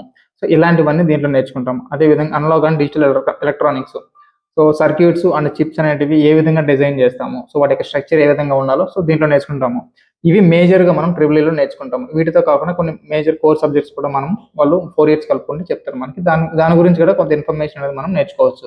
అసలు ట్రిపుల్ ఈ అనేది ఎందుకు తీసుకోవాలి? సో కొంతమంది చాలా క్వశ్చన్స్ ఉంటాయి కదా. సో ఎవరికైతే ఈ యొక్క పవర్ సెక్టర్లో ఎలక్ట్రికల్స్ మీద ఎక్కువ ఇంట్రెస్ట్ ఉంటుందో సో వాళ్ళు ట్రిపుల్ ఈ తీసుకోవచ్చు. దాంతోపాటు ఏంటంటే ఎలక్ట్రికల్ అండ్ ఎలక్ట్రానిక్స్ ఈ 2 విభాగాల్లో మనము సో దీని మీద మనం పనిచేయచ్చు. అదేవిధంగా sustainability, solar and wind energy, so ఇలాంటివి మన ఫ్యూచర్లో ఎప్పుడు ఉపయోగపడుతూనే ఉంటాయి. సో ఇవి మన భవిష్యత్తులో మనం వీటి మీద ఆధారపడుతూనే ఉంటాం కాబట్టి సో దీనిలో ఈ యొక్క ట్రిపుల్ ఈ అనేది చాలా కీలక పాత్ర అనేది పోషిస్తుంది.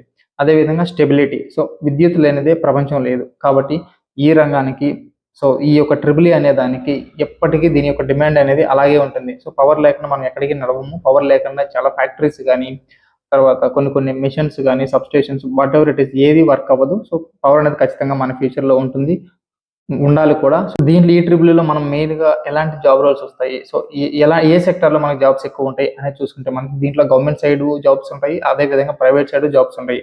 అదే మనం గవర్నమెంట్ సైడ్ తీసుకుంటే మనకి AP Genco or TS Genco, అంటే మనది ఆంధ్రప్రదేశ్ సంబంధించిన జెన్కో సంబంధించింది, అలా స్టేట్ వైజ్గా కొన్ని జాబ్స్ అనేవి వీటిలో ఉంటాయి అనమాట, గవర్నమెంట్ సంబంధించినవి. సో ఇవేంటంటే విద్యుత్ అనే వాటిని ప్రొడ్యూస్ చేస్తాయి అనమాట. సో ఇలాంటి సంస్థల్లో మనకి గవర్నమెంట్ సంబంధించిన జాబ్స్ ఉంటాయి.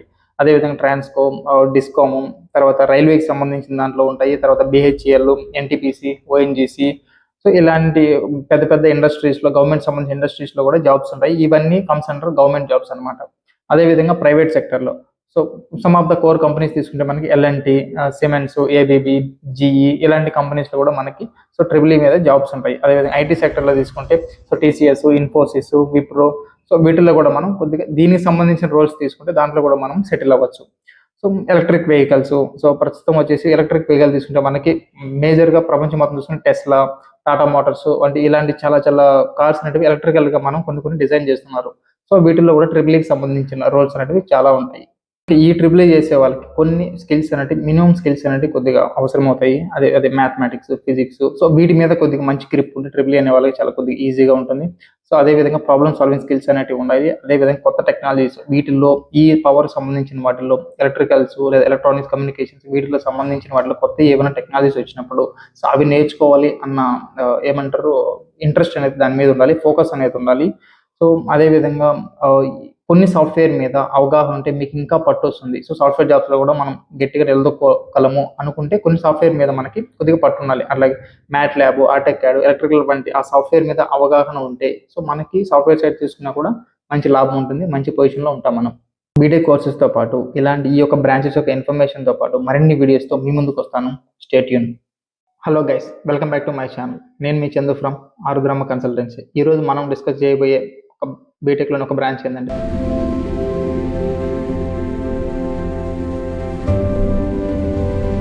Civil engineer. మన తాతల కాలం నుంచి ఇప్పుడు, తర్వాత మనం తాతలు అయ్యే రోజుల వరకు కూడా ఎప్పటికీ డిమాండ్ తగ్గని కోర్స్ ఏదంటే సివిల్ ఇంజనీరింగ్. సో బిల్డింగ్స్ కడుతూనే ఉంటాము, రోడ్స్ వేస్తూనే ఉంటాము, ఆ రోడ్స్ మళ్ళీ రీకన్స్ట్రక్షన్ చేస్తూనే ఉంటాము, తర్వాత ఏదైనా డ్యామ్స్ కానీ, తర్వాత రైల్వే స్టేషన్ కానీ కడుతూనే ఉంటాము, అవి మళ్ళీ రీకన్స్ట్రక్షన్లో రెనోవేషన్ చేస్తూనే ఉంటాము. సో దీనికి ఎప్పటికీ డిమాండ్ అలానే ఉంటుంది. సో చూసుకుంటే మంచి ఫ్యూచర్ కూడా ఉంటుంది. ముందుగా అసలు సివిల్ ఇంజనీర్ అంటే ఎవరు? మనం నివసిస్తున్న ప్రతి బిల్డింగ్ కానీ, మనం నడుస్తున్న ప్రతి రోడ్డు కానీ, సో తర్వాత మనం చూసే ప్రతి డ్యామ్ కానీ, రైల్వే స్టేషన్స్ కానీ, తర్వాత బ్రిడ్జెస్ కానీ, వీటన్నిటిని బిల్డ్ చేయాలంటే ఫస్ట్ డిజైన్ చేయాలి. ఆ డిజైన్ చేసిన దాన్ని కన్స్ట్రక్ట్ చేయాలి, సో బిల్డ్ చేయాలి. సో ఈ డిజైన్ చేసే వాళ్ళని, కన్స్ట్రక్ట్ చేసే వాళ్ళని మనం సివిల్ ఇంజనీర్ అంటాం. ఇప్పుడు మనము సివిల్ ఇంజనీరింగ్లో కొన్ని మేజర్ బ్రాంచెస్ని 1 by 1 డిస్కస్ చేద్దాం. Firstly structural engineers. Structural engineers design buildings, తర్వాత ఇంకా towers and bridges, like that చాలా వాళ్ళు డిజైన్ చేస్తారనమాట. ఇలా డిజైన్ చేసిన బ్రిడ్జెస్ కానీ, టవర్స్ కానీ, వాట్ ఎవర్ ఇట్ ఈస్, ఇవి ఎర్త్క్వేక్స్ నుంచి, తర్వాత విండ్ నుంచి, అలాగే ఓవర్లోడ్స్ నుంచి తట్టుకునే విధంగా వీళ్ళు డిజైన్ చేస్తారు. ఫర్ ఎగ్జాంపుల్ మనం తీసుకుంటే బుర్జ్ ఖలీఫా. ఇది ప్రపంచంలోనే వన్ ఆఫ్ ద వండర్ లాగా మనం తీసుకోవచ్చు. ఈ బుర్జ్ ఖలీఫాని డిజైన్ చేయడమే కాకుండా ఆ కన్స్ట్రక్షన్ ఏ విధంగా డిజైన్ చేయాలి, ఏ విధంగా బిల్డ్ చేయాలి, ఏ విధంగా చేసి అది ఇప్పుడు మనం చెప్పినట్టుగా ఎర్త్క్వేక్స్ నుంచి, విండ్ నుంచి, ఓవర్లోడ్ నుంచి తట్టుకుంటుంది. సో వీటన్నిటిని వాళ్ళ పరిగణలోకి తీసుకొని ఆ యొక్క డిజైన్స్ అనేటివి డిజైన్ చేస్తారు వాళ్ళు. Next transport engineering. ఈ బ్రాంచ్ అనేది safe and efficient movement of people and goods మీద ఎక్కువ ఫోకస్ చేస్తుంది. లైక్ మనం తీసుకుంటే ఎయిర్‌పోర్ట్స్ గాని, రైల్వే సిస్టమ్ గాని, తర్వాత రోడ్స్ గాని, ఎక్కువ మన గూడ్స్ అయితే మనం ఇంపోర్ట్ అండ్ ఎక్స్‌పోర్ట్ చేస్తాం కదా! ఈ యొక్క వచ్చే విధానం గూడ్స్ గాని ఏదైనా సరే ఈవెన్ ఎయిర్‌ప్లేన్స్ కానీ వాటెవర్ ఇట్ ఈస్ అవి మనకు సేఫ్‌గా రావాలి, సేఫ్‌గా ఉండాలి. వీటి మీద ఎక్కువ ఫోకస్ పెట్టేసి ఈ ఇంజినీర్స్ అనేవాళ్ళు ప్లాన్ చేస్తారు. Next geo technical engineers. వీళ్ళేం చేస్తారంటే, మనం ఏదైనా సరే ముందు బిల్డ్ చేయాలి అంటే, ఏ బిల్డింగ్ అయినా సరే వాటెవర్ ఇట్ ఏది బిల్డ్ చేయాలనుకున్నా కూడా ఫస్ట్ మనం సాయిల్ చెక్ చేయాలి. సో, ఇక్కడ మనం బిల్డింగ్ కట్టొచ్చా? కట్టలేమా? ఒకవేళ కడితే ఎన్ని ఫ్లోర్స్ కట్టొచ్చు? ఇన్ కేస్ మనం అక్కడ అనుకున్న దానికన్నా ఎక్కువ ఫ్లోర్స్ కట్టాల్సి వస్తే ఏమేం చేయాలి? ఏమేం ప్రికాషన్స్ తీసుకోవాలి? సో, ఇలాంటివన్నీ రిపోర్ట్స్ వీళ్ళు క్రియేట్ చేసి మనకు ప్రొవైడ్ చేస్తారనమాట. Next water resource engineer. So, వీళ్ళేం చేస్తారంటే, ఒక డ్యామ్ కన్‌స్ట్రక్ట్ చేయాలన్నా కూడా, తర్వాత ఒక కెనాల్స్ కన్‌స్ట్రక్ట్ చేయాలన్నా కూడా, తర్వాత కొన్ని ప్రాజెక్ట్స్ కన్‌స్ట్రక్ట్ చేయాలన్నా కూడా వీళ్ళు డిజైన్ చేస్తారు. సో, అది ఏ విధంగా డిజైన్ చేస్తారంటే, మనకి ఎక్కడైతే స్కోప్ 4 మూలలా ఎక్కడ వాటర్ అనేది స్టోర్ అవుతుంది. అక్కడ స్టోర్ చేస్తే మనం డ్యామ్ కట్టొచ్చా? కట్టలేమా? ఆ డ్యామ్ ఏ విధంగా కట్టాలో డిజైన్ చేస్తారు. అదే విధంగా వాటర్ అనేటివి పైనుంచి కిందకి రావాలంటే ఏ విధంగా మనం కెనాల్స్ అనేటివి క్రియేట్ చేస్తారు. అది ఏ విధంగా క్రియేట్ చేయాలనేది వీళ్ళు డిజైన్ చేస్తారు. అదే విధంగా వాటర్ అనేవి కొంచెం కింద నుంచి పైకి వెళ్ళాలి అంటే ఆ వాటర్ వెళ్ళేదానికి ఎటువంటి స్కోప్స్ ఉంటాయి, ఏ విధంగా మనం కన్స్ట్రక్ట్ చేయాలి, ఇలాంటి ప్రతి ఒక్క డిజైన్ అనేది సో వీళ్ళు మనకి డిజైన్ చేసి క్రియేట్ చేసి మనకు ప్రొవైడ్ చేస్తారు. సో ఎగ్జాంపుల్ గా తీసుకుంటే మనం కన్స్ట్రక్ట్ చేసిన కొన్ని నాగార్జున సాగర్ డ్యామ్ కానీ, తర్వాత శ్రీశైలం డ్యామ్ కానీ, కొన్ని లిఫ్ట్ ఇరిగేషన్ ప్రాజెక్ట్స్ కానీ, సో ఇలాంటివి చాలా అనేటివి వీళ్ళు క్రియేట్ చేయడానికి వీళ్ళు డిజైన్ అనేది ప్రొవైడ్ చేస్తారు.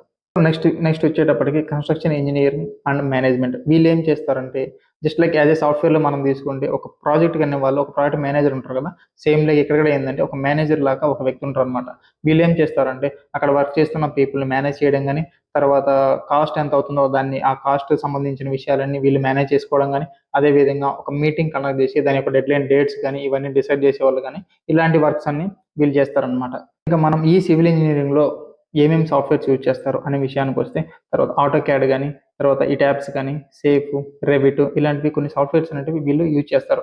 అదేవిధంగా దీంట్లో ఎటువంటి జాబ్స్ వస్తాయి, ఎటువంటి జాబ్ రోల్స్ అనేటివి దీని మీద మనం పొందొచ్చు అవి చూసుకుంటే, సైట్ ఇంజనీర్ కానీ, తర్వాత స్ట్రక్చరల్ డిజైనర్ కానీ, గవర్నమెంట్ ఇంజనీర్ కానీ, planning engineer, project engineer, so ఇలాంటివి చాలా రోల్స్ అనేటివి మనం జాబ్స్ రూపంలో పొందొచ్చు. దీంట్లో ప్రొవైడ్ చేసే జాబ్స్కి శాలరీస్ ఏ విధంగా ఉంటాయంటే, ఫ్రెషర్స్గా తీసుకుంటే మనకి ఒక 3 to 5 lakhs లో ఉంటుంది. అదేవిధంగా కొద్దిగా ఎక్స్పీరియన్స్ తీసుకుంటే మనకి 5 to 10 lakhs వరకు ఉంటుంది.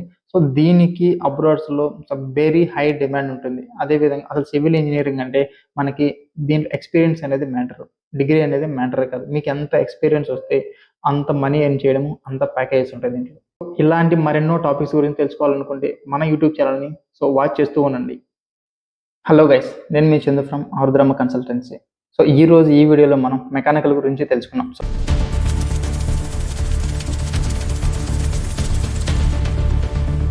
ప్రీవియస్ వీడియోస్లో కొన్ని బ్రాంచెస్ గురించి మనం డిస్కస్ చేసాం కదా. సో ఈ వీడియోలో మనం మెకానికల్ గురించి తెలుసుకుందాం. సో ఇన్ జనరల్గా అసలు బేసిక్గా మెకానికల్ అంటే ఏంటి? సో ఏదైనా సరే ఒక ప్రోడక్ట్ని మ్యానుఫ్యాక్చర్ అంటే డిజైన్ చేయడము, ఆ డిజైన్ చేసిందని అనలైజ్ చేయడము, అనలైజ్ చేసిన దాన్ని మ్యానుఫ్యాక్చరింగ్ చేయడం, సో ఇవన్నీ కలుపుకుంటేనే మనం మెకానికల్ అంటాం. సో ఇన్ జనరల్గా చెప్పాలంటే, సో మన ఇంట్లో ఉన్న ఏసీ కానీ, ఫ్రిడ్జ్ కానీ, రెఫ్రిజిరేటర్స్ కానీ, అండ్ సో ల్యాప్టాప్స్ కానీ, మొబైల్స్ కానీ, what ever it is, so వాటిని డిజైన్ చేసేది, దాంట్లో ఉన్న ప్రొడక్ట్స్ని వాళ్ళు బిల్డ్ చేసేది, డిజైన్ చేసేది, అనలైజ్ చేసేది, బిల్డ్ చేసేది, ప్రతి ఒక్క దాని వెనుక మెకానికల్ వాళ్ళు ఉంటారు. సో అదేవిధంగా కార్స్, లైక్ మోటార్ బైక్స్, ఇవన్నీ ఏవి తీసుకున్నా కూడా దాని పైన ఖచ్చితంగా మెకానికల్ అనే వాళ్ళు ఉంటారు. ప్రీవియస్గా మనం చూసుకుంటే సైకిల్స్ ఉన్నవి, సైకిల్ని కొద్దిగా డిజైన్ చేసి బైక్స్ వచ్చాయి, బైక్స్ తర్వాత కార్స్ వచ్చాయి.